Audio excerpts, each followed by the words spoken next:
జై శ్రీరామ్, అందరికీ నమస్కారం. వెల్కమ్ టు న్యూస్ సెకండా. నేను మీ కస్తూరి శ్రీధర్. నా చిన్నప్పుడు నేను ఒక కథ వింటా ఉన్నా. పెద్దవాళ్ళు చెప్తా ఉండేది.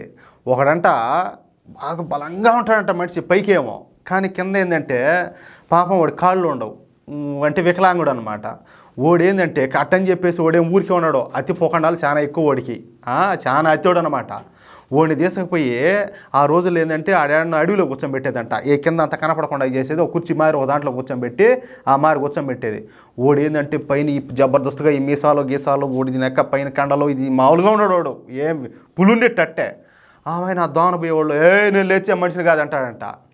వాళ్ళు భయపడిపోయేది. ఒరే స్వామి ఈడు ఏమంతా ఉన్నాడు మనిషి, ఈడుగానే లేచి వచ్చాడంటే మమ్మల్ని చంపుతాడే, ఈడు బతకనేడే అని చెప్పి ఓడి ఆమెను బెదిరిపోయేది. పోయి ఆమెను వాళ్ళ దగ్గర ఉన్నట్టు ఏమన్నా ఈ మూటా ముల్లి ఏమన్నా డబ్బో పాడు ఏమన్నా తిండి గింజలో పోయి ఆమెను వాడికి ఇచ్చేసేదంట.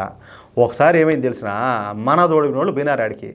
ఈడు బెదిరించాలంటే కొడక రా తగులుదో చూసుకుందామని వీళ్ళు అంటున్నారు. లేచే మనిషిని కాదని ఓడంటాడు. మొత్తానికైతే వీళ్ళు పోయి ఆడిపి వంగన కొట్టితలకి ఆగి వచ్చే కాళ్ళు లేవు. ఓరి నీ పాసుగల నీకెందుకురా స్వామి ఈ మారిగంటే, ఏదోలేయా బతకలేక ఇంకెట్నో కట్ట అని చెప్పి అయ్యో క్షమించమని చెప్పి ఏడుకున్నాయంట. ఇది అన్న సినిమాల్లో కూడా ఉంటుందేమో నాకు తెలీదు, పెద్దవాళ్ళు చెప్తామంటే నేను విన్నా. ఇప్పుడు ఇది ఎందుకు చెప్తున్నానంటే దీనికి సంబంధించి ఒక న్యూస్ ఉండాలి. ఆ న్యూస్ చెప్పినాక ఇదంతా నేను ఎందుకు చెప్పినానో మీకు అర్థం అవుతుంది. ఓకేనా? ఇప్పుడు నేను ఒక స్టోరీ ఒకటి చెప్పినా కదా, అదే మాదిరిగానే ఈ హెజ్బుల్లా తీవ్రవాద సంస్థ కూడా నేను లేస్తే మనిషిని కాదని చెప్పి అంటుంది. కానీ అది లేచేదిలే, సచ్చేదిలే. సరే, ఈ హెజ్బుల్లా తీవ్రవాద సంస్థ గురించి మనం తర్వాత మాట్లాడుకుందాము. ప్రస్తుతానికి మీకు అర్థమయ్యే విషయం ఒకటి చెప్తా. ప్రస్తుతం ఇజ్రాయెల్లో అత్యంత ఘోరమైన సంఘటన ఒకటి జరిగింది. ప్రతి ఒక్కరు కూడా జాగ్రత్తగా వినండి, ప్రతి ఒక్కరు కూడా వినాలా. ఇప్పుడు చాలామంది అంటారు కదా, ఏది పాలస్తీనా గురించి అలాగే గాజా గురించి ఆ సేవ్ రాఫా అని చెప్పి రకరకాలు మాట్లాడతారు కదా. ఈ న్యూస్ అయిన తర్వాత వాళ్ళు ఏమైనా స్పందిస్తారేమో మనం చూద్దాం. 99% కాదు 100% వాళ్ళు స్పందించడం నాకు బాగా ఖచ్చితంగా తెలుసు. కానీ ఈ న్యూస్ అయిన తర్వాత ప్రతి ఒక్కరికి కూడా మనిషి అన్నోడికి రక్తం అంటే ఉడికిపోతుంది. అంటే కొత్తమని విషయం చెప్తా. ఇజ్రాయెల్ దగ్గరలో గోలాన్ హైట్స్ అనే ప్రాంతం ఒకటి ఉండాలి. ఈ గోలాన్ హైట్స్ ప్రాంతంలో ఇజ్రాయెల్ వైపుగా మజ్దాల్ షామ్స్ అనే ఒక పట్టణం ఒకటి ఉండాలి. ఈ మజ్దాల్ షామ్స్ పట్టణంలో డ్రూజ్ టౌన్ అనే ఒక చిన్న ఏరియా ఒకటి ఉండదన్నమాట. అంటే మజ్దాల్ షామ్స్ అనే పట్టణంలో డ్రూజ్ టౌన్ అనే ఏరియా ఒకటి ఉండాలి. ఇక్కడ డ్రూజ్ టౌన్ అంటే ఒక ఏరియా పేరు. ఈ డ్రూజ్ టౌన్ ప్రాంతంలో ఒక పెద్ద ఈ ఫుట్బాల్ గ్రౌండ్ ఒకటి ఉండాలి. ఈ ఫుట్బాల్ గ్రౌండ్ ఏంటి అంటే సరిగ్గా ఈ లెబనాన్ దేశం ఉంది కదా, ఆ లెబనాన్కు 20 కిలోమీటర్ల దూరంలో ఉండాలి ఈ ఫుట్బాల్ గ్రౌండ్. నిన్న సాయంత్రము ఈ మజ్దాల్ షామ్స్ పట్టణంలోని విద్యార్థులు ఈ డ్రూజ్ టౌన్ ప్రాంతంలోని ఈ ఫుట్బాల్ గ్రౌండ్లో ఆడుకుంటూ ఉన్నారు. సాయంత్రం పూట దాదాపు 100 మంది పిల్లలు ఏంటంటే ఈ ఫుట్బాల్ గ్రౌండ్లో ఆడుకుంటూ ఉన్నారంట. వీళ్ళంతా కూడా ఇజ్రాయెల్కి సంబంధించిన వాళ్ళే. అంతే, నిన్న సాయంత్రం ఒక్కసారిగా ఈ లెబనాన్ వైపు నుండి అత్యంత శక్తివంతమైన రాకెట్ ఒకటి వచ్చి పడింది. భీకరమైన ఈ రాకెట్ దాడిలో ఇజ్రాయెల్కి చెందిన 12 మంది పిల్లలు, ఎవరు అక్కడ ఆడుకునేవాళ్ళు, ఈ 12 మంది పిల్లలు ఏంటంటే అక్కడికక్కడే చనిపోయారు. 20 మంది పైగా ఏంటంటే తీవ్రంగా గాయపడినారు. కనీసం అబ్బం శోభం ఎరగని 12 మంది ఇజ్రాయెల్ పిల్లలు ఆ విధంగా ఘోరంగా చనిపోయినారు. దీంతో ఇజ్రాయెల్లో తీవ్ర ఉద్రిక్తలు అయితే ఏర్పడ్డాయి. దెబ్బకు దెబ్బ తీయాల్సిందేనని చెప్పేసి ఇజ్రాయెల్ ప్రజలు ఇజ్రాయెల్ ప్రభుత్వానికి డిమాండ్ ఒకటి పెట్టారనమాట. అంతే, ఇక ఇజ్రాయెల్ యుద్ధ సన్నాహాలు ప్రారంభించింది. ఆ రాకెట్ ప్రయోగించినటువంటి తీవ్రవాద సంస్థ మొత్తాన్ని కూడా హమాస్ను ఏ విధంగా అయితే నాశనం చేశారో అదే విధంగా నాశనం చేస్తామని చెప్పేసి ఇజ్రాయెల్ శబ్దం కూడా చేసింది. చూడండి, అంతే కదా, వాళ్ళ దేశ పౌరులు, అందులోనూ చిన్న బిడ్డలను వాళ్ళని చంపితే స్పందించకపోతే అది దేశం ఎట్లయితుంది, అది ప్రభుత్వం ఎట్లయితుంది? ఒకసారి మీరంతా ఆలోచన చేయండి. ఇక ఇప్పుడు హెజ్బుల్లా తీవ్రవాద సంస్థ విషయానికి వద్దాం. ఈ హెజ్బుల్లా తీవ్రవాద సంస్థ లెబనాన్ దేశాన్ని కేంద్రంగా చేసుకొని తన తీవ్రవాద కార్యకలాపాలను అయితే కొనసాగిస్తుంది. అయితే హమాస్ తీవ్రవాద సంస్థపై ఇజ్రాయెల్ యుద్ధం ప్రారంభించినప్పటి నుంచి ఇక హెజ్బుల్లా తీవ్రవాద సంస్థ రెచ్చిపోవడం ప్రారంభించింది.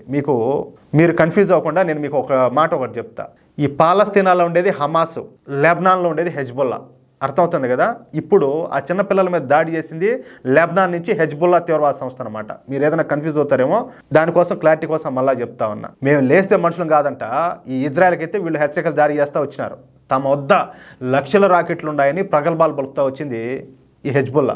ఇక హెజ్బుల్లా చేసిన ఈ ప్రకటన చూసి సూడో సెక్యులర్ మీడియా అయితే ఇక హెజ్బుల్లా తీవ్రవాద సంస్థ గురించి రెచ్చిపోయి ఈ కథనాలు అయితే వండి వాచడం ప్రారంభించారు. అంతే కదా, నిజంగా ఏంటంటే వాళ్ళు దొబ్బితే వీళ్ళు పుట్టుంటారు. లేకపోతే ఎవరైనా ఏ మీడియా అయితే మాత్రం ఏదైతే మాత్రమో తీవ్రవాదులకు ఎవడన్నా సపోర్ట్ చేస్తాడు? ఎవడన్నా కడుపు కన్న తినుంటారా? ఇటు వాళ్ళంతా లేకపోతే అశుద్ధం తినుంటారా? మీరు ఒకసారి ఆలోచించండి.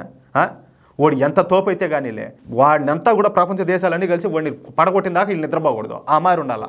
అట్లా ఉంటే ప్రపంచం బాగుపడుతుంది, ముందుకు పోతుంది. వీళ్ళు ఏంటంటే ఎంతసేపు పుట్టికే మీకు అర్థమవుతుంది కదా, వాళ్ళ వర్గం ఎదగాల, వాళ్ళ బలం పెరగాల, పక్కనోడు ఏందో బలహీనుడు, వీడు చేతగానోడు, వీడు దద్దమ్మ, వీడు చవట అని చెప్పేసి వాడిని ప్రజల ముందు వాడిని ఒక ఎందుకు పనికి మాలినోడిగా వాడిని నిలబెట్టాలా. దానికోసం ఏంటంటే కొన్ని మీడియా సంస్థలు, కొంతమంది సూడో సెక్యులర్ వెధవలు, కొంతమంది సెలబ్రిటీల పేరు చెప్పుకొని బ్రతికి కొంతమంది దద్దమ్మలు, వీళ్ళంతా కూడా వీళ్ళు చేసే ప్రయత్నాలు మామూలు ప్రయత్నాలు కాదు. ఇటన్నీ కూడా ఈ హెజ్బుల్లా అనేది సామాన్యమైన గ్రూప్ కాదని, అదొక అసామాన్యమైన శక్తివంతమైన తీవ్రవాద సంస్థని.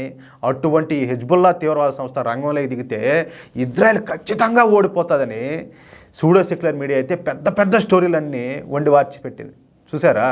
అది వీళ్ళకి కావాల్సింది ఏంటంటే ఇజ్రాయెల్ అనేది లేకుండా పోవాలి. అప్పుడు వీళ్ళ కడుపు మంట చల్లారుతుంది. ఎందుకంటే మనకెట్లా మన చుట్టూ దేశాలు ఇట్లా పాకిస్తాను, ఇటు పక్క వచ్చేసి ఆఫ్ఘనిస్తాను, అలాగే బంగ్లాదేశ్, చైనా ఇవన్నీ కూడా ఉన్నాయో, ఆల్మోస్ట్ మనకు చెప్పాలంటే ఇజ్రాయెల్ మనం ఒకే పరిస్థితి అనమాట. మన ఇద్దరిది కూడా ఇజ్రాయెల్కి అన్ని చుట్టూ శత్రు దేశాలే. మన పరిస్థితి అంతే. ఇట్లా పాకిస్తాన్ చూసినా, చైనా చూసినా కూడా మనకి ఎప్పుడు కూడా ఈ కవింపు చర్యలు, ఈ దాడులు, ప్రతిదాడులు అంటే ఇవన్నీ కూడా ఉంటాయి. ఇక మన దేశ మీడియా అయితే దానికి ఇంకొంచెం మసాలా కలిపి ఇంకా దాన్ని కొంచెం ఎక్స్ట్రా జబర్దస్త్ చేశారు వీళ్ళంతా కూడా. ఇక ఆ టైం కూడా రానే వచ్చిందియా. ఇజ్రాయెల్ను బెదిరించడానికి అన్నట్టు ఈ హెజ్బుల్లా తీవ్రవాద సంస్థ ప్రయోగించిన ఒక శక్తివంతమైన రాకెట్ మనం ఇందాక చెప్పుకున్నట్టు ఈ మజ్దల్ షామ్స్ పట్టణంలోని ఫుట్బాల్ గ్రౌండ్లో పడి 12 మంది ఈ అబ్బసోపం తెలియని చిన్నపిల్లలు అయితే మరణించినారు. దీంతో ఇజ్రాయెల్ మొత్తం కూడా రగిలిపోయింది. చనిపోయిన వాళ్ళంతా కూడా చిన్నపిల్లలు కావడంతో ఇజ్రాయెల్ ప్రజల్లో ఆగ్రహావేశాలు కట్టలు తెంచుకున్నాయి. దీంతో ఇక హెజ్బుల్లా తీవ్రవాద సంస్థపై ఇజ్రాయెల్ అయితే ఏకంగా యుద్ధం ప్రకటించేసింది. చూడండి, అంటే వాళ్ళు అనుకున్నది ఆ టైం రానే వచ్చింది. అయితే ఇప్పటిదాకా నేను లేచిన మనిషిని కాదు అని చెప్పి కోతలకు వచ్చినటువంటి హెజ్బుల్లా తీవ్రవాద సంస్థకు ఇప్పుడు ఉచ్చపడుతుంది. అది ఎట్లాగయ్యి అంటే, ఇప్పుడు హెజ్బుల్లా మాట్లాడితే ఏంటంటే, మేము ఇజ్రాయెల్పై ఎటువంటి దాడులు కూడా మేము చేయలేదు, చిన్నపిల్లలను చంపేంత మూర్ఖులం మేము కాదు, మాకు ఈ దాడితో ఏ సంబంధం కూడా లేదు, మేము నిర్దోషులం అంట హెజ్బుల్లా తీవ్రవాద సంస్థ అయితే భయపడతా ఒక స్టేట్మెంట్ అయితే ఇచ్చింది. వీళ్ళ గురించి, ఈ అదురుముడ్డిగాళ్ళ గురించి ఈ సూడో సెక్యులర్ సన్నాసులు, ఈ సూడో సెక్యులర్ ఛానళ్ళు, మీడియా వాళ్ళంతా పెద్ద ఏమిలే వాళ్ళ జాకిలు వేసి వాళ్ళు లేపి వాళ్ళు ఈరులు సూరులు ఓయమ్మ వాళ్ళు పెద్ద తోపులు అని చెప్పేసి వాళ్ళ గురించి అంతా వీళ్ళు ప్రచారం చేయడం సిగ్గన లేకుండా బుద్ధగా ఒకరవన్నా కూడా. వాళ్ళేమో ఇప్పుడు యుద్ధం అనగానే ఉచ్చపోసుకుంటారు ఆడ ప్యాంట్లోను షెడ్డీలోను. వీళ్ళదే ఒక బతుకు. వీళ్ళు మళ్ళా అంటే మేము చిన్నపిల్లవాళ్ళము చంపే అంత మూర్ఖులం కాదంటే మీ బతుకులు ఎవరికి తెలియదురా నాయన.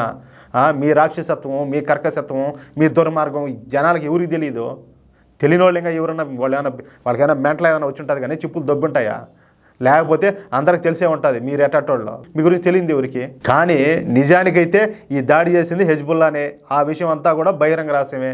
కానీ ఇజ్రాయెల్కు భయపడిపోయినటువంటి హెజ్బుల్లా తీవ్రవాద సంస్థ తమకు అలాగే హమాస్ తీవ్రవాద సంస్థకు జరిగిన శాస్తి జరుగుతుందని చెప్పేసి భయపడి ఆ దాడి మేము చేయలేదని చెప్పేసి హెజ్బుల్లా తీవ్రవాద సంస్థ ప్రకటన అయితే విడుదల చేసింది. కానీ దెబ్బకు దెబ్బ తీయాలనే ఉద్దేశంతో ఇజ్రాయెల్ ఇప్పటికే హెజ్బుల్లా తీవ్రవాద సంస్థపై అనగా లెబనాన్ మీద అయితే యుద్ధం ప్రకటించేసింది. ఇక ఏం జరుగుతుందో ఇంక చూడాలి మనం. అది విషయం. అయితే ఎవరైనా కూడా మన దేశానికి వ్యతిరేకంగా పనిచేసినా, లేకపోతే మన దేశం మీద దాడులు చేసినా కూడా, లేకపోతే దాడులు చేయాలని ప్రయత్నం చేసినా కూడా, అది ఏమైనా కూడా ఎట్లా ఉండాలంటే కొట్టే దెబ్బ జీవితంలో వాళ్ళు 100 తరాలైనా కూడా మళ్ళీ మర్చిపోకూడదు. ఆ మారిగా ఉండాలి. అట్లుంటేనే శత్రువు అనేవాడికి భయం పుడుతుంది. అదేదో అంటారు కదా, శత్రుశేషం రుణశేషం అనేది మేలకూడదని. ఆ మారి ఉంటేనే మనకు భవిష్యత్తు అనేది ఉంటుంది. ప్రతి ఒక్కరు కూడా తెలుసుకోవాలి ఈ విషయం. అయితే ఈ వీడియోపై మీ యొక్క అమూల్యమైన అభిప్రాయాలను దయచేసి తప్పకుండా ప్రతి ఒక్కరు కూడా కామెంట్ రూపంలో తెలియజేయాలని చెప్పి కోరుకుంటూ, అలాగే ఈ వీడియో నచ్చినట్లయితే దయచేసి మన వీడియోని లైక్ చేయడంతో పాటు ఈ సమాచారాన్ని వీలైనంత మందికి జాతీయవాదులకు అలాగే జాతీయవాద గ్రూపులను ప్రతి ఒక్కరు కూడా షేర్ చేయాలని మీ అందరినీ కూడా కోరుతా ఉన్నాను. అలాగే ఇంతవరకు ఈ వీడియో చూస్తున్నటువంటి మహానుభావులు ఎవరైనా కూడా మన ఛానల్ సబ్స్క్రైబ్ చేసుకోకపోతే దయచేసి ప్రతి ఒక్కరు మన ఛానల్ సబ్స్క్రైబ్ చేసుకోండి. అలాగే మేము అందించే ప్రతి న్యూస్కు సంబంధించి మీకు నోటిఫికేషన్ రావడం కోసం ఖచ్చితంగా బెల్ సింబల్ క్లిక్ చేసి నోటిఫికేషన్లు ఆన్లో ఉంచుకోండి ప్లీజ్. జై శ్రీరామ్.